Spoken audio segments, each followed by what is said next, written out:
Today, I'm honored to be joined by Anna Kloots. Anna is a New York Times bestselling author, small business owner, content creator, and world traveler, having traveled to 83 countries across 6 continents, and she currently resides in one of the most beautiful cities in the world, Paris, France. Before she even reached her mid-20s, Anna would attend fashion school in New York City, fall in love with the magician, marry him, become his full-time assistant, and start traveling the world together, living a lifestyle that was seemingly perfect on the outside. But as Anna began to reflect on this seemingly perfect lifestyle, she realized that perfection is just another illusion.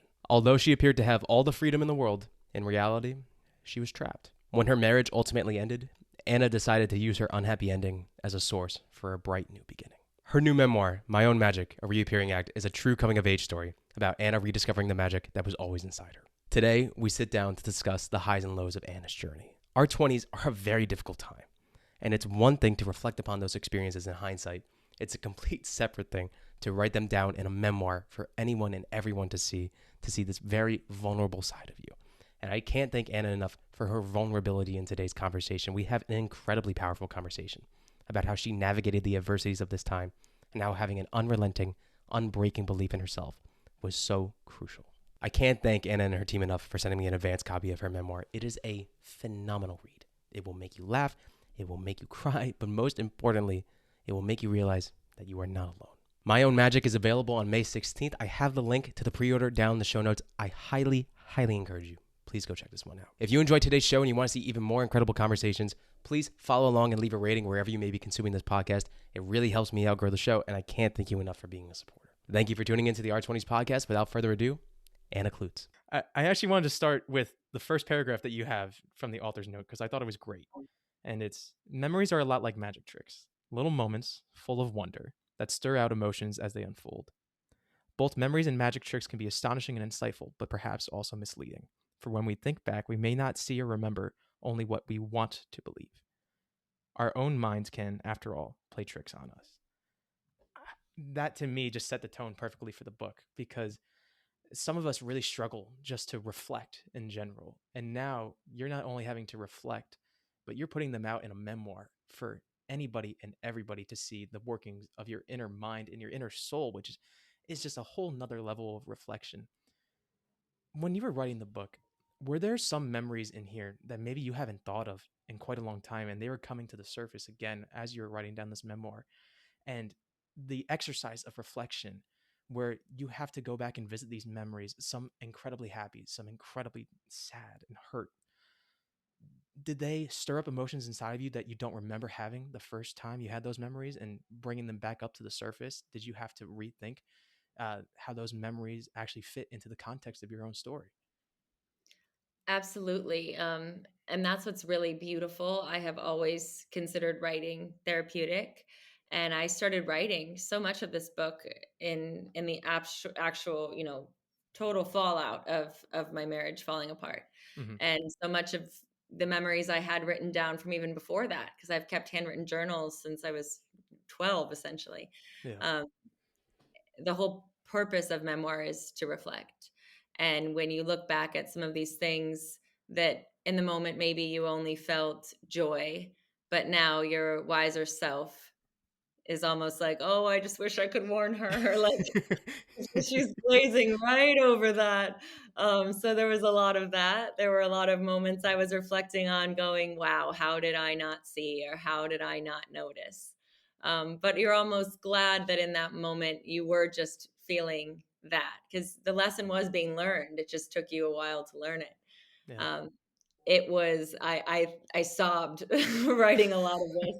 I sobbed recording the audiobook. It's a lot of it is still extremely difficult to reflect upon because trauma lives with you for a long time, and even if you've moved on from that particular event and you're happy and healed, it's never an easy thing to talk about. And essentially that's a huge reason why I wrote this was to reflect on these moments. I wrote it both for me in order to process and heal, but also to encourage other people to really look, really kind of dig deep. And when life sort of does fall apart, I truly believe that writing helps you sort through your feelings, helps you find the meaning in both the beautiful and the difficult moments of your life. And it all can help you kind of create what the story is, and then allow you to go, okay, what do I want the next chapters to look like? It certainly is a beautiful outlet. I think anything creative really helps feed the soul and helps put everything into perspective in that way. And it certainly comes through in the book, where to me, the healing journey is so fascinating because I don't even know if there truly is an end point to some of our healing journeys, where I think we can get to the point where we can express these stories in a way that it doesn't break us down to the point where we can't even convey them, and we can't even begin to fathom the stories that might have happened to us. But now we're, and especially in your story, you're at the point where you've taken ownership of the events that have happened in your life, and you're able to, in my mind, I like to think of it as paying it forward. You're paying forward these emotions that might have caused you a lot of pain at the time, and you're helping easing someone else's pain, especially someone who might be listening to this podcast particularly. This is all about the 20s, and I'm in the midst of it right now. It is a whirlwind. It changes every single day. The emotions are going crazy all the time, and you really don't know what tomorrow is going to bring. And that's a beautiful thing, and it's also a really scary thing at times. And to me, this story is all about finding your magic and finding the joy in your day-to-day life, and I think that's so powerful. And at the heart of the story is just a variety of different relationships, and I'm not even just talking interpersonal, but just the relationship that we have with a lot of aspects of our world. I want to start with one of the interpersonal ones, which is the relationship of you and your family, both your parents and your siblings. It's so key to who you are as a person, and I can just feel the love that you have for all of them. You're constantly trying to do whatever you can to be the best daughter and the best sister for all of them. You're constantly looking for ways to improve their lives, to help them out, and it's truly noble. But there also is a point where you realize that if you want to find the life that you need to have or want to have, you have to take a step back and know that they're still going to love you even if you're not going to be there 24/7. How difficult was that at the beginning, where you have to have this physical separation from the ones that you truly love and trying to find this balance in your own life between chasing this dream that you would love to achieve and then being the really noble and caring person that you are? What's difficult is that I know a lot of people are, they're naturally really enjoy to take care of the people they love. They love to do things for the people they love. When we think about what our love languages are, if you haven't done this, do it. Figure out what yours is. What the way you give and the way you receive, they're different. And then the people around you, the way they give and they receive. And I learned very early on, like the way I show love is to do things for people, and it brings me joy, and makes me happy to see someone I love being cared for, being made their life easier. But of course, this can at some point prohibit you from actually taking care of yourself if you're always putting the needs of someone else before yourself. And it was difficult to sort of realize I actually need to put myself first for a little bit. And it was very hard to not just associate that right away with, like, I can't do that. That's selfish. Like, Yeah. what a selfish, awful thing to do. That's not who I am. And ultimately, in my particular story, I end up the most healed by entering the most giving situation for my family that I could have even imagined. But it was just a nice little moment of a reality check for me to realize I do also need to take care of myself.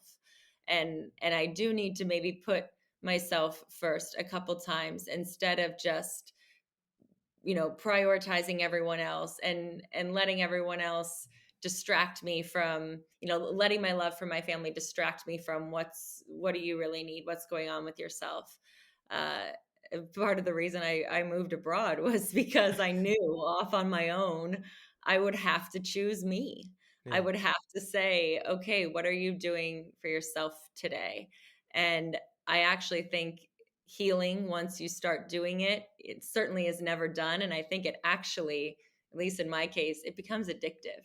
Like, once you start doing work on yourself, whether that's therapy or whether that's just really starting to ask yourself some difficult questions, whether it's writing and reflecting, the growth you see in who you are becomes addictive, and you never reach a point of like, I'm good, I'm healed, like, woo. you're like, wow, that, look at the progress that 2 years of therapy has made for me. What's going to be the result at the end of next year? Yeah. What other things can I try and do? I would have never thought that painting would let me let out so much self-expression. What if I tried dancing? Like it, once you start feeding that, you never want it to stop. And new things are always happening to us that we can never arrive at a point of being fully healed. Like you're being wounded by somebody or something every Yeah. day. Sometimes it's our own selves. We're the biggest culprit of hurting ourselves and talking mean to ourselves and telling ourselves it's not going to happen and we're crazy or we're not good enough. So we're constantly needing to enter a point of healing, and when you really embrace it and start doing work on yourself, it's addictive. I was having a conversation not too long ago, and we came to the conclusion, the person I was talking with, that we love to try to be nice to other people, but when it comes to ourselves, I love to be mean to me. I'm so mean to me sometimes, Of and course. it's unwarranted most of the time. I'm just my harshest critic, and I feel like you and I are a lot alike, where we're constantly trying to do stuff for other people at our own detriment, where we find it soul fulfilling. Doing really good things for other people is great, but there's also this fine line that you have to walk, which is kind of funny, where if you do a little too much and you fully enthrall yourself into someone else or just into a conglomeration of people, you're doing a lot of harm to yourself because you're not focusing on this basic need that you need to find who you could potentially be by shutting out all of these potential things that you're not even trying. And I love that you say that you found that joy through just the little things of like painting and trying absolutely new things that you never thought that you were going to. But when you Mhm. place yourself into that new environment and you force yourself and you have that safety net taken away from you, the opportunities really open up for you. And it's a journey, certainly. But at the beginning of your journey, there's another factor that comes into fully enthralling yourself into another person, and that's the first time that you meet your husband at this point. And it doesn't even happen when you're in your 20s. It actually happens when you're 19 as the start of your romantic journey. And when you read the book, some of it is literally taken straight out of a movie. There's a lot of good that comes for him in the beginning. You are going on amazing dates. He is treating you as a, the best kind of woman that you could be treated as. It's really incredible to read about and just to see the type of love that was present at the beginning. And it's easy to see that why you became fully enthralled with the relationship as a whole. Looking back on it now, how do you think 19-year-old Anna would have defined, um, I guess, society's view of a romantic type of love, the love of a partner, which I think can be defined differently as the love of a parent or a sibling, or just the love of a hobby or activity? That's it's tough. I think society's version is potentially a bit off Hmm. because it's focused a lot on what someone is doing for you, or giving you, far more than how you are actually feeling. Yeah. Where if I check back with myself and I saw it in the reflection from day one, I felt lesser than. I was so inebriated with this person, and they were so the older than me, more successful than me, more interesting than me. From day one, I was like, I am down here. Like I couldn't even be so lucky to capture this person's attention. Yeah. And that should have been my first red flag. Like, in a way, this person, though they're not meaning to, makes me feel inferior, Yeah. makes me feel bad about who I am, makes me feel like I'm not enough. But from a society aspect, this person arrives and they are, giving me compliments, taking me on trips, doing these big romantic gestures. So you're looking at it as like, this is what the basis of a good relationship is measured on. Look how I'm being treated and taken care of. But this is all exterior things. These are all, purchases. Yeah. And it's not, if you look at my soul, like I am shrinking and I am constantly feeling like I'm not enough, and like I'm so lucky that this person has chosen me. And that should actually be the the flip, like Yeah. society's definition of an amazing relationship should make you feel like I am lifted up. I feel invincible. I feel more confident in myself than ever. I feel unstoppable. This person has has, lit my soul up, and I feel like they're my biggest cheerleader, and like I'm now on top of the world. Yeah. Um, if I could go back, I would tell myself right away, your first takeaway from meeting the person you eventually marry should not be, I feel inferior. Yeah. And in the moment, there's just so many factors going on that it can put on those blinders, and we certainly have tunnel vision. And it's no fault of yours, and it's no fault of anybody's, that in the moment we just become enthralled. It's such an amazing experience to feel that type of that type of love, that type of admiration for somebody else that maybe we don't feel too often in our lives. There are some people that might go well into their lives without ever feeling that from someone who's not a family member, or just feeling it in general. Mhm. And especially in your case, you two do some incredible things together, especially in terms of travel, which is something that you truly love to do. And you found this love at a very young age. And the story of how you get the opportunity to travel with him even more is you become his assistant. Your ex-husband was a magician, and you become his assistant, traveling throughout the country, traveling throughout various countries throughout the world. And to an outside perspective, people would say, "Oh my gosh, how could you not be completely enthralled with what you're doing? You are traveling the world. You don't have to work a desk job. You get to see anything and everything. A lot of it is being paid for. What is to hate about this?" Mhm. And that's part of the And that's danger. Yeah, the problem. yeah, yeah, Was exactly the problem. I not only knew that that was the way everybody else was looking at my life, and then that made me think, well, then what do I have? That made me start gaslighting myself and validating my own feelings. So yeah, instead of listening to myself going, I am actually not happy, I would say, what do I possibly have to be unhappy about? yeah, Instead of saying this, spending all my time and energy this way isn't fulfilling me.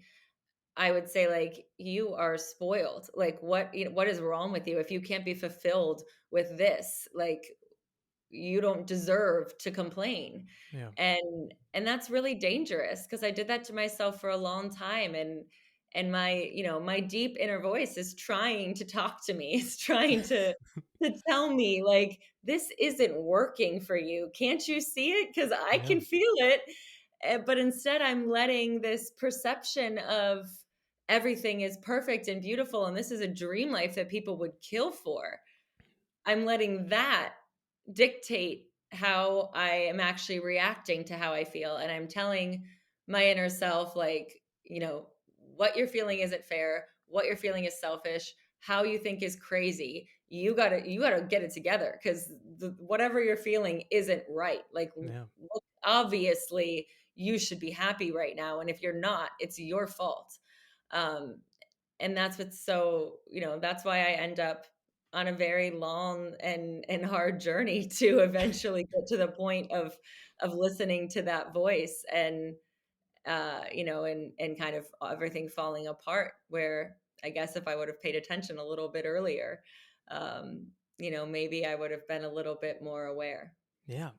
That ties in so well to a conversation that I had not too long ago. It was with a trauma psychologist. Her name is Dr. Mary Catherine McDonald, and she wrote a book all about how we're unbroken from trauma. Trauma is not something that breaks us. It's actually a sign of our strength, but we're just not in tune with how it works biologically. And that's why we feel this immense sense of shame. And especially from society, there's two concepts with trauma, of the small t trauma and big T trauma, which were meant to cast a wider net around what trauma is.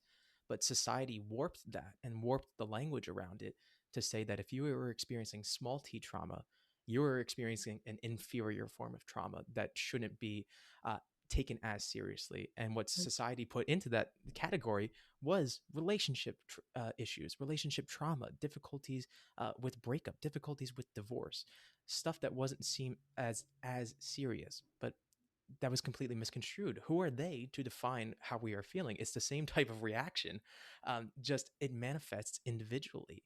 And when people can't understand those emotions that we're going through, that's how it leads to this immense amount of shame sometimes that we can feel. And it really deters us from going on this healing journey that we need to.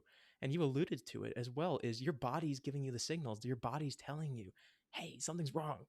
we're in a situation right now that we need to get out of and we need to find a way, but there's so many voices coming at you from all different angles trying to say that they know how you're thinking or this is how you should be thinking because maybe they think they know you for some reason, especially as you start going throughout your journey and you're getting more and more into the public eye. A lot of people want to offer up their opinions unwarranted, and that can be very stressful. What was the biggest tool for you? I like to use that word, just tool, as in maybe we can refer to it as a coping mechanism or just a strategy to help heal. What was the biggest tool for you to help focus out the noises coming from the external world and focus in on your inner voice and really listen to what it's saying and begin that healing journey? Truly, I would have to say it was writing. I mean, Mhm. I think that when you're writing, it's funny because we have a lot of thoughts in our head, and we might talk to ourselves all the time. But it's different when you start to write those words down, um, and it becomes very powerful because it really forces you to think and like form complete thoughts. And and writing is like this safe space almost Yeah. to, you can write things that you might never say out loud, or so often you'll have a thought and you'll go, I don't want to think about this, I'm just going to stop. Yeah. But like once you've started writing, you're like, I can't, I better keep going. And it became really powerful to me to sort through emotions and to validate them. And something about like putting it down on paper, even if I was the only one who was ever going to look at that piece of paper, it just like it reminded me like, this is real, this is how you feel, you can't dismiss this. Yeah. And there's a chapter in my book that's kind of a very pivotal chapter. It's from the moment that this cover is based on. Hmm. I started writing that piece of writing after that day, which is now 5-6 years ago. um, Something happened, it really impacted me, and I really felt moved and challenged, and I was like, I want to write down how I feel right now, I want to write what I'm thinking. Yeah. And thank God I did, because we can't always go back and remember exactly what we were thinking, but when we have the words, it's powerful, and it's almost like evidence to ourselves of, these are real emotions, this is how I'm thinking about them.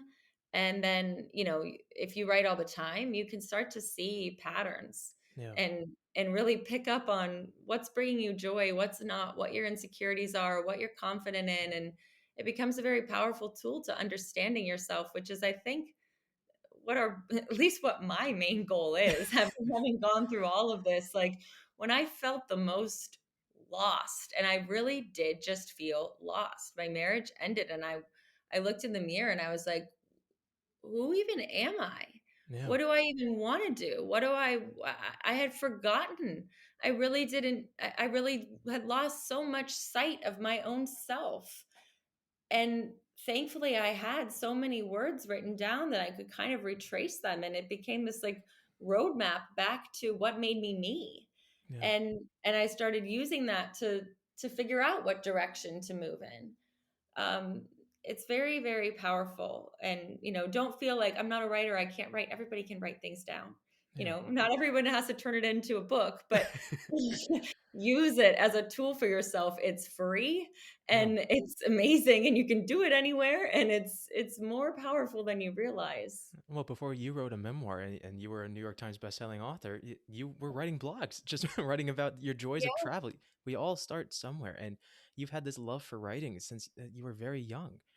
And I don't know if we're thinking of the same chapter in the book, but for me, the chapter that just absolutely killed me to read, it was surprises. Um, and I don't know if that is the chapter you're thinking of. You don't have to acknowledge it. It's fine. I don't want to talk about the actual content. I think readers need to read it, first of all, to just fully grasp the full context of it and the emotion.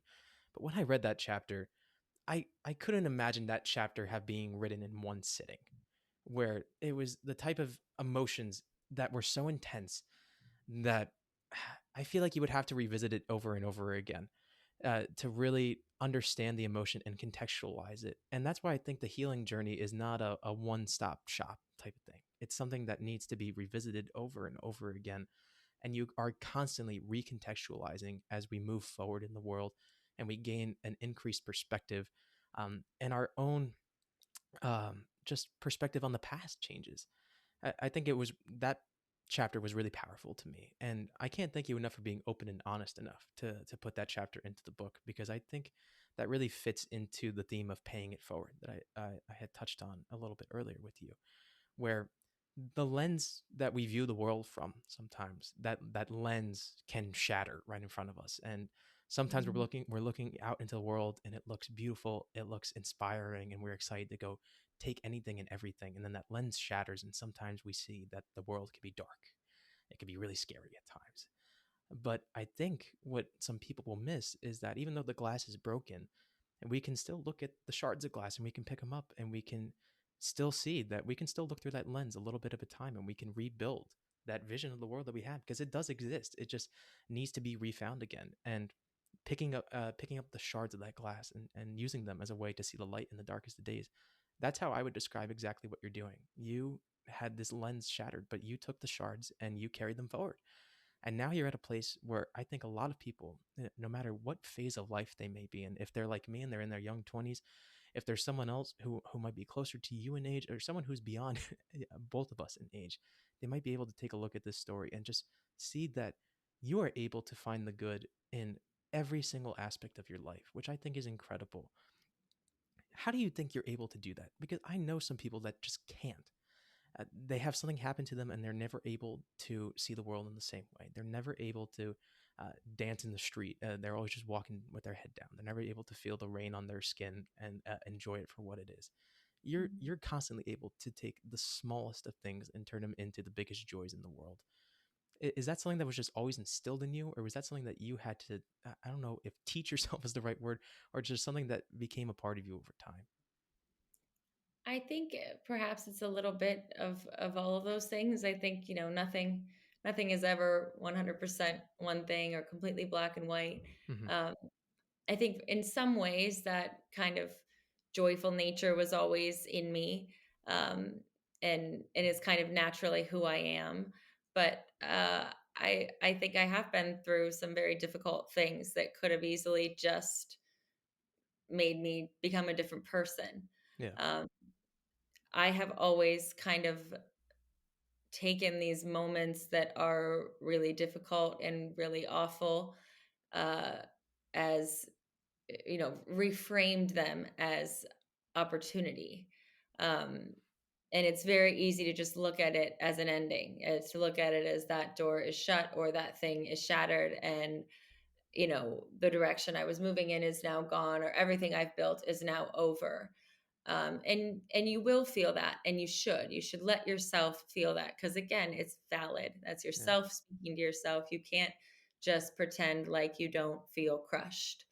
um, but I think the important thing to remember is that we all experience that, and it's normal, and it's human, and it's easy to feel in those dark moments sort of consumed by that pain or that grief, that arrives, and it takes up this huge part of you, Yeah. and it's going to be there for a bit. It doesn't happen overnight to just instantly feel happy again, but you have to start pursuing joy, because the pain, the amount and size of pain or grief or sadness is never going to particularly shrink.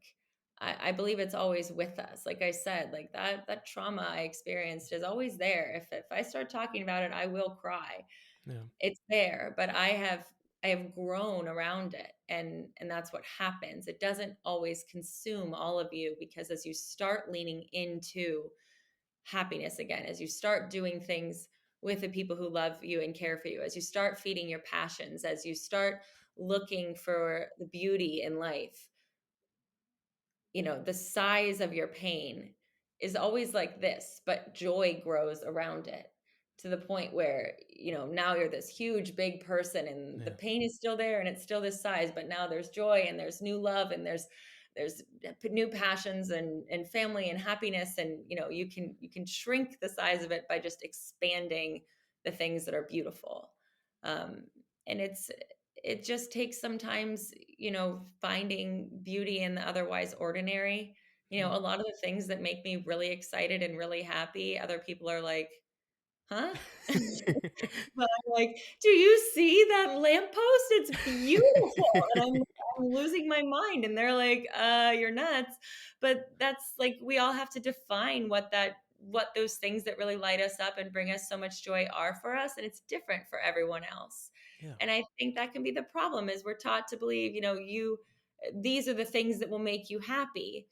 But like, actually, everyone needs to do their own little bit of soul searching and realize, like, there are so many other things way smaller and more everyday than these big moments or these huge achievements that we're taught to chase, that will bring us so much joy day to day if we just identify and feed them and embrace them.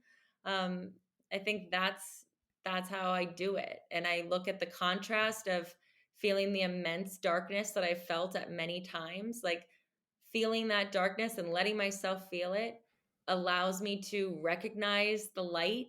Yeah. When you're in a dark room, pitch black, and you've turned on the lights and it's blinding at first, you're like, ah. And then you adjust. That's kind of how I think about joy after trauma. Like, you're in the dark, and then when the light comes on, you're like, whoa, Yeah. like, you're floored because it's so bright. So like, when the joy comes back, you're like, oh my gosh, I forgot how amazing I can feel. Yeah. And so then just stay there. You don't have to readapt to, like, this is daylight, I feel this all the time. Like, remember that moment where the lights first turn on and you see light again for the first time, and it's blinding. And joy can be the same thing. That was so beautifully said. I've never heard that analogy before, but I love it. Literally, I've never said it before. I don't know. It's First just, in my head, and I was like, what is this like? And that's what came to mind. And now I wish I could add a chapter to my book. maybe we can make an addendum. It's not too late. At the time of recording, we have a little bit of time. Yes. But I think it's so beautiful, and the way that I put it in perspective is, to me, I think joy is this eternal state that we can reach, and to me, I reached that through religion. I'm a Christian. I find that through God, and what it just means to me is very similar to the analogy that you just used. Is when you see that light for the first time and you feel it, and you get so overwhelmed, and you say to yourself, "Whoa, I didn't realize I could feel like this ever, and I never want to let this go." It's going to fade sometimes. We all waver. If we're talking about it in a Mhm. religious sense, we waver in our faith. It constantly goes up and down. But we know that we can feel that way, and that light can be found once again. You just have to be willing to find it. I know you talk about God in your book as well, and you're open about how your relationship with faith, especially, you didn't necessarily have any reason to believe. You had this strong, devout faith, and someone might be reading the book and say, how could this all be a part of God's plan? There's no way. Why would he want us to go through all this pain, all this trauma to get to a place that we're supposed to just trust? And that's a difficult journey for a lot of people. But you never let go of that sight. You always held on to that faith. What was it about just your faith in general that you think you were able to stick to the plan and you found solace in belief?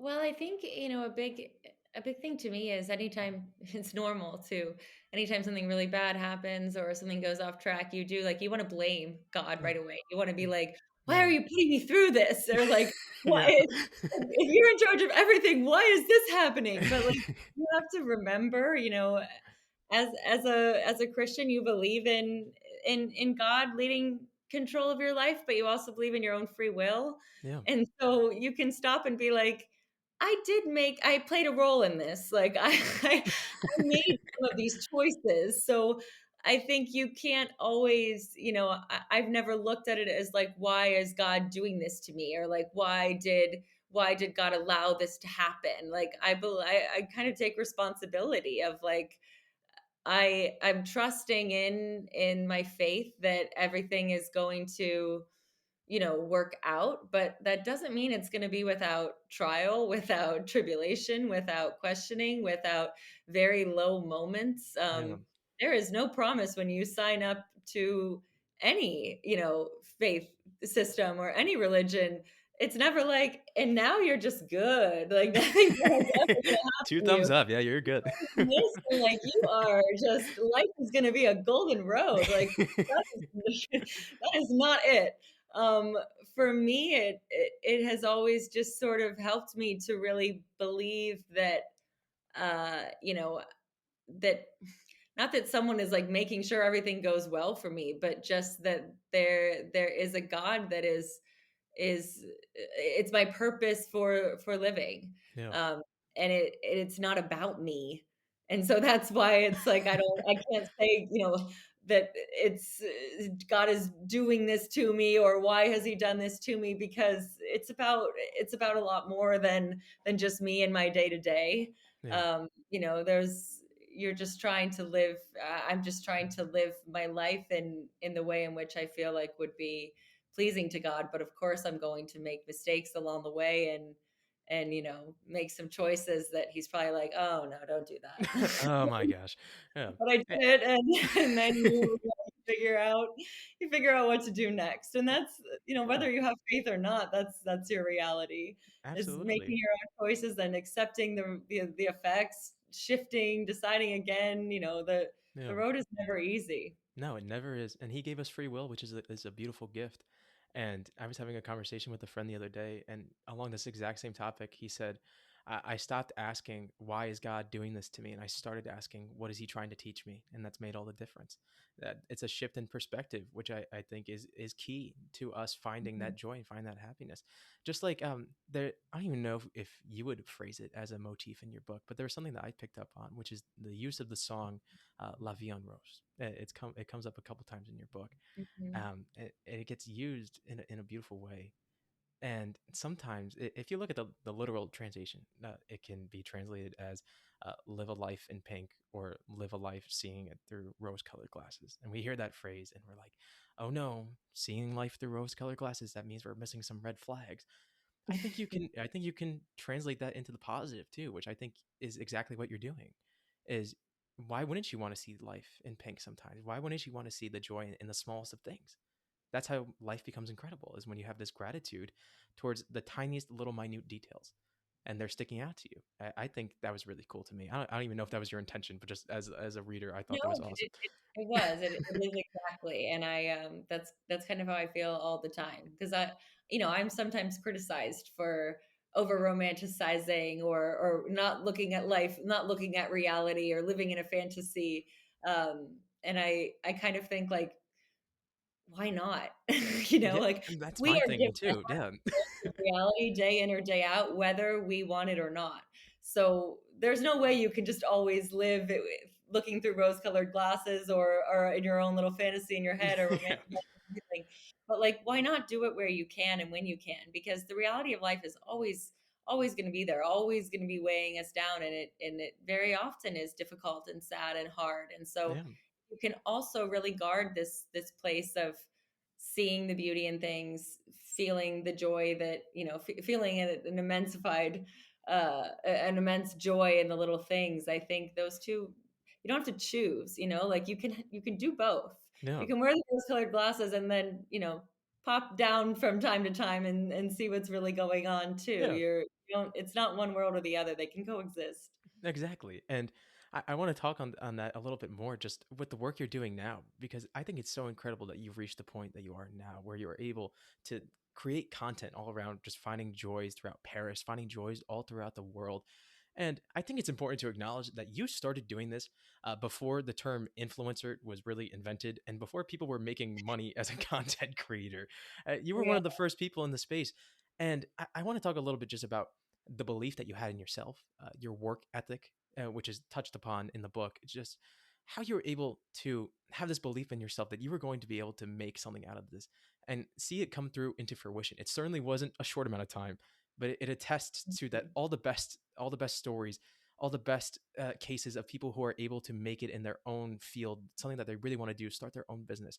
It does not happen overnight. And somebody may click on your Instagram today and see all the amazing photos and all the amazing places that you've been, and they'll make an immediate judgment and say, "Oh my gosh, this must have just been a result of something else." and it's not. It's Yeah. something that had to be worked on time and time again. So can you just attest to that, especially for young people who might be listening? Because I think it's a really important message to hear about work ethic and belief in yourself. Enormously. Like I said, like you said too, this wasn't a job when I started doing it. Yeah. If it was a job, I don't think I would have ever signed up for it, especially with like the negative connotation that, you know, influencer has now. Hmm. It's a very polarizing word, but it didn't exist. Instagram was just for fun and just photos, just static photos and words, which felt like a storybook to me. And that's why I liked it. I looked at it as like, this is a way to tell stories. Yeah. And I think that is what ultimately led to the success. I think if I, you know, I was chasing something, I identified something I was passionate about, and I started putting time and energy into it. And no one, especially at that point, could have imagined that Instagram would grow into what it is now, or, you know, any of these social media platforms. Um, I started doing all of it because I loved it, because Yeah. it brought me joy. It made me happy. It gave me a feeling of fulfillment. And that's why I believed it could become something, Yeah. because I identified I really love doing this, and it's coming to me, you know, that passion is coming to me naturally. And I've always tried to be very tuned into that, of like, you know, when I was younger and trying to think about what do I want to do, you know, when you're 15 and everyone's already talking to you about college and what you want to be when you grow up, and everyone's like, I have no idea. I say in my book, like, I never really knew, and it didn't worry me. I just was like, I'm sure it'll all work out. I'm sure I'll figure something out. And it's almost like I had this weird inkling of like, what I'm supposed to do doesn't really exist yet. But I identified these passions and I just trusted in them. I knew I loved writing. I knew I loved France. Then I started to realize, okay, I really love traveling. I love writing about traveling. I love experiencing new things.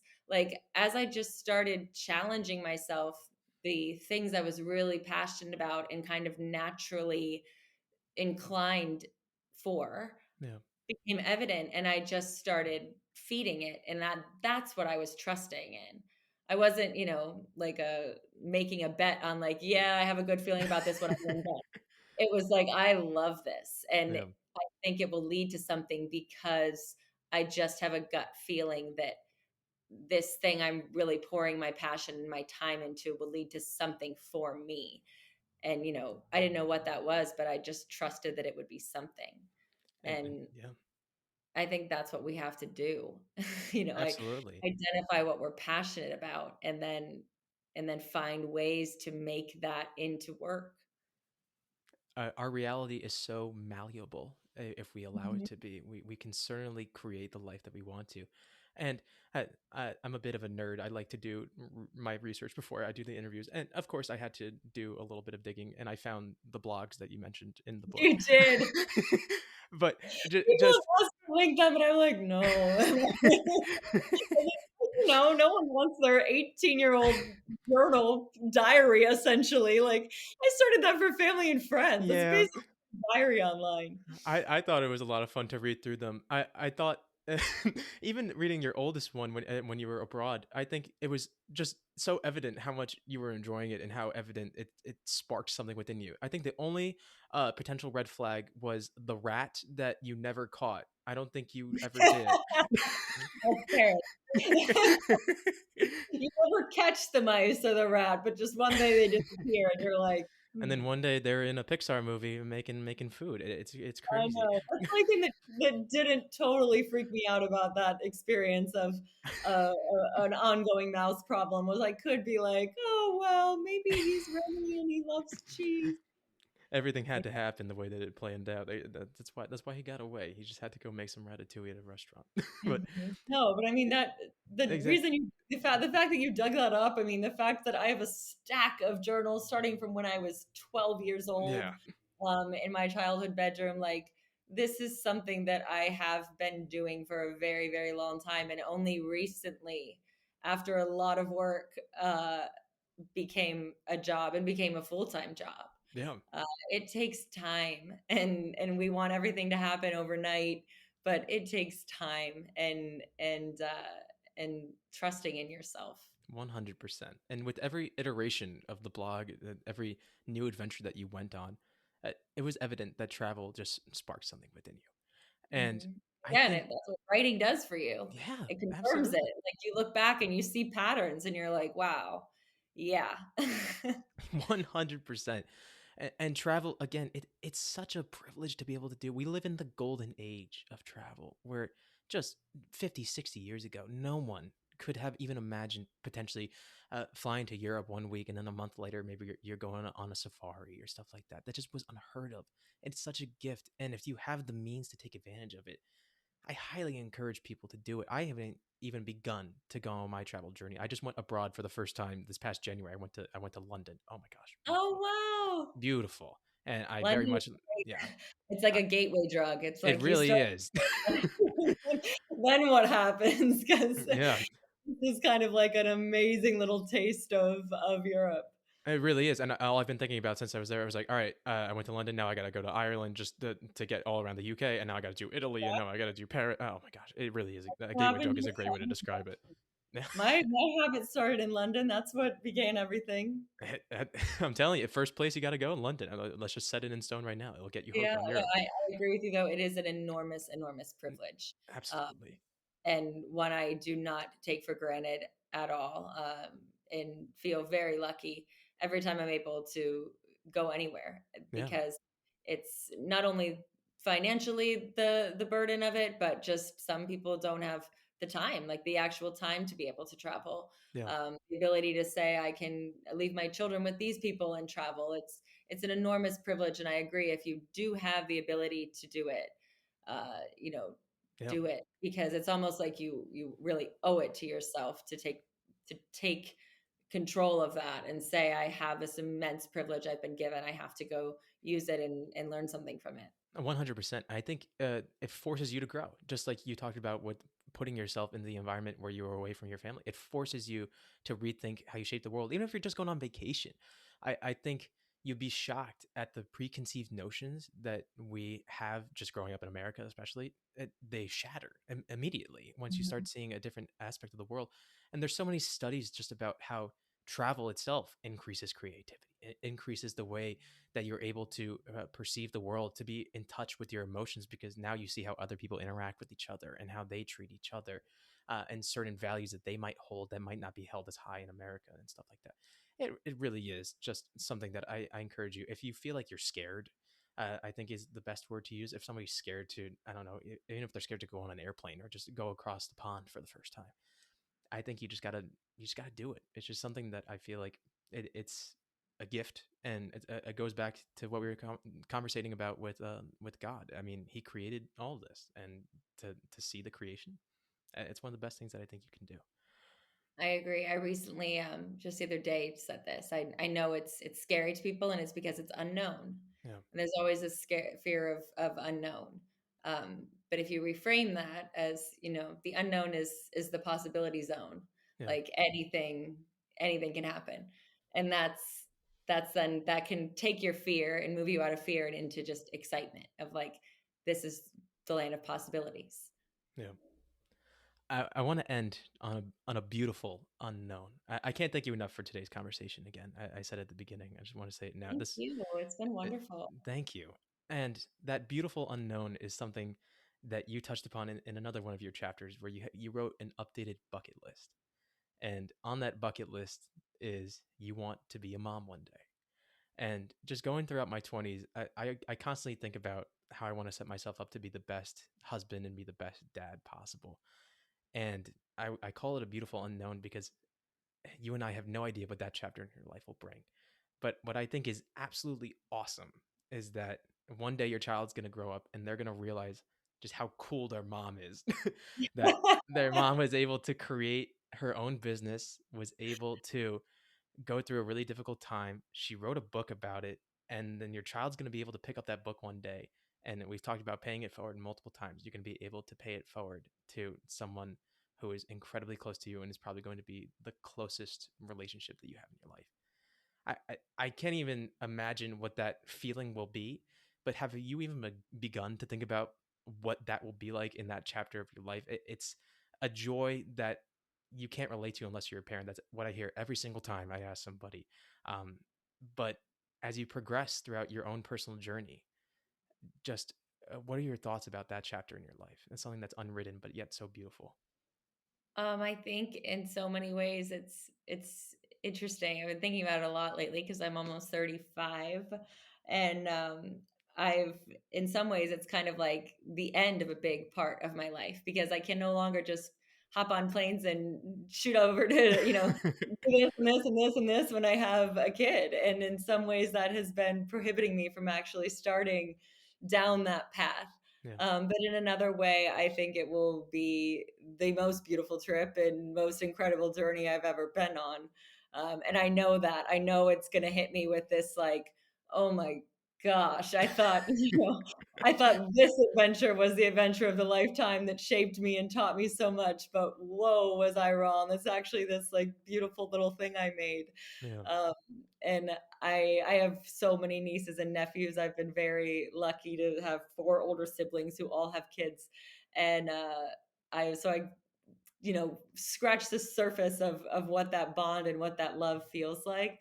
I'm very very excited to do that, and can only hope and pray that I will be able to become a mom still. Um, and I always say I want five. Which just gets me a lot of weird stares from both doctors and my boyfriend.